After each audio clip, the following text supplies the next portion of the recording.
dans cette nouvelle vidéo en face cam. C'est assez récent que j'en propose sur la chaîne. En même temps, la chaîne elle est assez récente aussi. Hein. D'ailleurs, vous n'êtes pas encore très nombreux, donc ce serait trop sympa si tu pouvais t'abonner, activer la cloche, mettre un j'aime sur cette vidéo si elle t'a plu. Ne le fais pas si cette vidéo ne te plaît pas. S'il te plaît, sois honnête.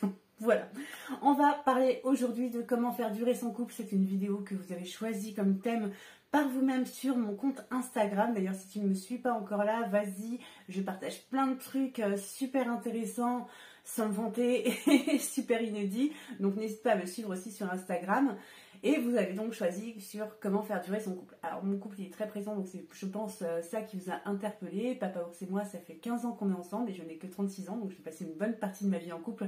Ce qui fait que je ne suis pas une experte en amour, mais quand même, je pense que je commence à connaître comment faire durer son couple. Je pense que je suis bien placée pour vous l'expliquer.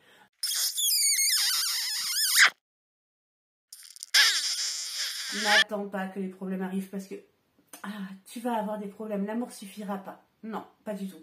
S'aimer ne suffira pas. C'est pas parce que tu as des papillons dans le ventre que ça va durer pendant 30 ans. Si tu veux que ton couple fonctionne, c'est comme avec un associé, c'est comme avec un élève. Même si c'est un très bon élève, il faudra une façon de communiquer commune, il faudra trouver votre langage commun. Et ça, c'est pas facile à faire. Donc voilà, écoute cette vidéo et n'attends pas que les problèmes arrivent.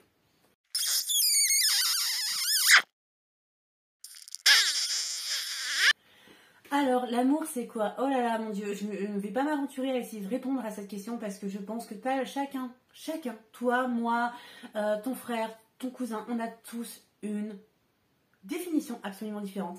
Et c'est normal, et quelqu'un l'a très bien expliqué dans ce livre, c'est qu'on a tous notre propre langage de l'amour. Alors là, comme ça fait un peu bizarre, mais attends, je vais t'expliquer, tu vas voir, c'est très clair. Chacun a son langage de l'amour, c'est-à-dire que moi j'ai le mien, toi tu as le tien, il y en a différents. Chacun a une dominante, voire deux dominantes, et chacun se sent aimé d'une façon différente et aime d'une façon différente surtout. Alors, bon, concrètement, qu'est-ce que ça veut dire? Ça veut dire que moi, je me sens aimée, par exemple, quand on me met en sécurité, quand je sens qu'on me protège, je me sens aimée, et je me sens aimée aussi de façon assez matérialiste, on va dire, j'aime bien les petits cadeaux, tout ça, et ça, c'est mon langage de l'amour. Alors, enfin, forcément, je veux pas qu'on m'achète une Maserati, même si, bon, si tu as envie de m'en offrir une, ne te retiens pas, mais c'est mon langage d'amour, j'aime les petits cadeaux, j'aime les intentions, j'aime la petite fleur à côté de ma tasse de thé, j'aime tout ça, c'est ça qui fait que je me sens aimée. Mais mon conjoint, donc Papa Ours, hein, voilà, lui, il se sent aimé de façon tactile, comme beaucoup d'hommes d'ailleurs. Enfin, en vrai, sans le côté salace de la chose, il aime beaucoup les câlins, il aime bien qu'on se tienne la main, il aime bien que je vienne dans ses bras quand on regarde la télé. Voilà, c'est comme ça que lui se sent aimé. Voilà, c'est son langage de l'amour et je pense que ça lui est propre parce que moi, je ne suis pas du tout comme ça. De la même manière, moi, si tu me fais un compliment, ça me passe au-dessus. Je suis pas du tout, j'aime pas du tout qu'on me jette des fleurs. Voilà. Donc, chacun son langage de l'amour.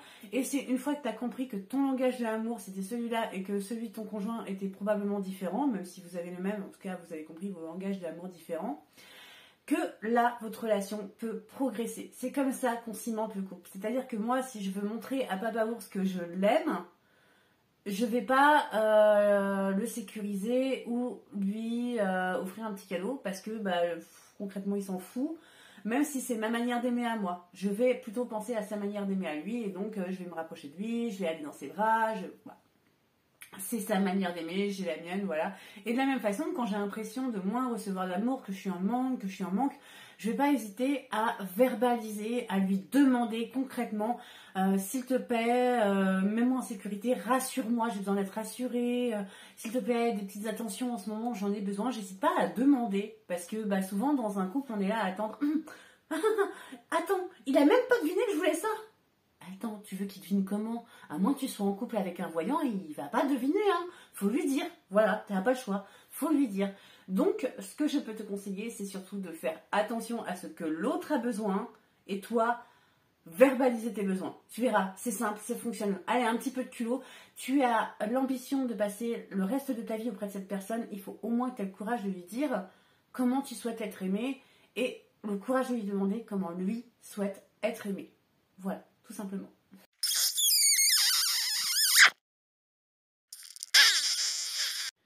Deuxième partie, l'amour physique. Et oui, parce qu'il n'y a pas d'amour mental sans amour physique, ou du moins c'est assez rare, je sais qu'il y en a que non, pas du tout, mais la plupart des personnes ont besoin d'amour physique, et là encore, vous avez deux visions de l'amour physique complètement opposées. Il y a de grandes chances. Un homme voit les relations physiques et une femme voit les relations physiques de façon très différente. Alors déjà, il y a tout le côté éducation, que l'homme, lui, il a souvent été éduqué dans une optique que c'est pour se faire du bien, c'est pour se faire plaisir. Et une femme, elle a été éduquée souvent sur c'est pour prouver son amour, c'est romantique, c'est romanesque. Ok, bon, on peut ranger tout ça dans une boîte. Réfléchis vraiment à qu'est-ce qui te fait prendre du plaisir dans les relations physiques. Et n'hésite pas à le communiquer et à dire ça j'aime moins, ça j'aime pas. Mais pas des reproches. Chacun sa façon de voir les choses et essayer de trouver là encore un langage physique de l'amour qui vous est commun. Composé de choses que vous aimez tous les deux, de choses que tu aimes toi, de choses qu'il aime lui, mais que ça ne te dérange pas de faire et que ça ne te dérange pas de faire. Voilà. Essayez de trouver un langage. Ça peut être sympa de se poser 1 heure pour en parler. Hein. Pour avoir des relations cool pendant tout le reste de ta vie, ça peut être sympa. Hein. 1 heure, c'est pas grand-chose. Donc voilà, mon conseil là encore, c'est de communiquer, d'essayer de trouver votre langage de l'amour physique. La Saint-Valentin approche, c'est le bon moment.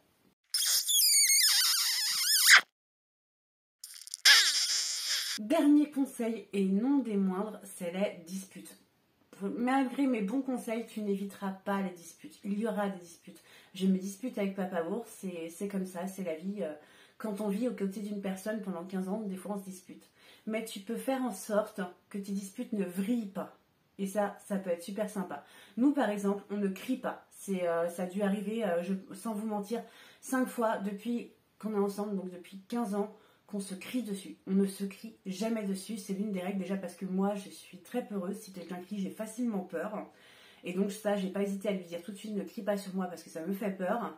Et aussi parce que c'est vachement plus dur d'en venir à dire des trucs que tu penses pas du tout, qui sont irréalistes, qui sont vraiment pétage de watts, en chuchotant. Tu vois ou pas? C'est-à-dire que péter un câble en chuchotant, c'est quand même difficile. Donc n'hésite pas à mettre ça en place, ou pourquoi pas interdire les gros mots, ou pourquoi pas vous disputer uniquement si vous êtes assis. C'est plus dur de se disputer quand on est assis face à face. C'est bête, mais quand tu sens qu'une dispute commence, tu es assez fort et tu es assez adulte pour dire « Hey, stop, ok, on est en train de se disputer, mais on crie pas, on s'insulte pas et on s'assoit pour en parler. » Tu vas voir, ça va beaucoup moins vriller du coup, forcément. Je sais que ça va te demander un effort, souvent on est emporté par son émotion, mais pense-y. Pense-y vraiment à chaque dispute quand tu commences à penser « Ouais, on s'engueule, attends, on s'engueule, je vais lui dire ça. » Et tu verras, ça va vite désamorcer le conflit.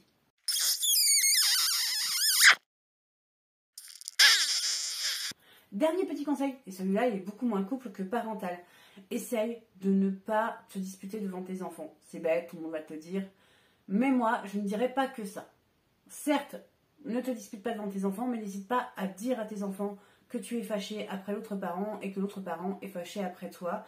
Parce que les enfants le voient, les enfants le sentent, les enfants ne sont pas débiles.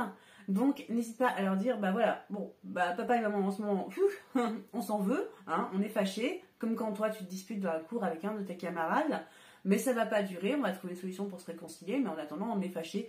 L'enfant sera rassuré de se dire, ah oui, ok, ils sont fâchés, mais c'est une situation que moi je connais, j'en ai déjà vécu des situations similaires, il n'y a pas de souci avec ça, ça me fait pas peur, parce que l'enfant imagine, et quand il imagine toujours des trucs dramatiques. Enfin, dernier conseil, mais non des moindres, si ta relation de couple est une souffrance, si ça va pas, si clairement tu es enfermé dans une relation toxique, si tu es en souffrance, si même pourquoi pas tu es en danger, va-t'en, pars. S'il ne faut pas s'accrocher à quelque chose qui te fait du mal, ça ne sert à rien. Donc même si tu as des enfants, même si vous avez acheté une maison en commun, même si tu es dans une relation où tu te sens mal, où tu es en danger, où tu as peur, où tu sens que ton intégrité mentale et physique vont pas suivre, alors va-t'en. C'est vraiment, fais-le, demande de l'aide, parle-en autour de toi et va-t'en.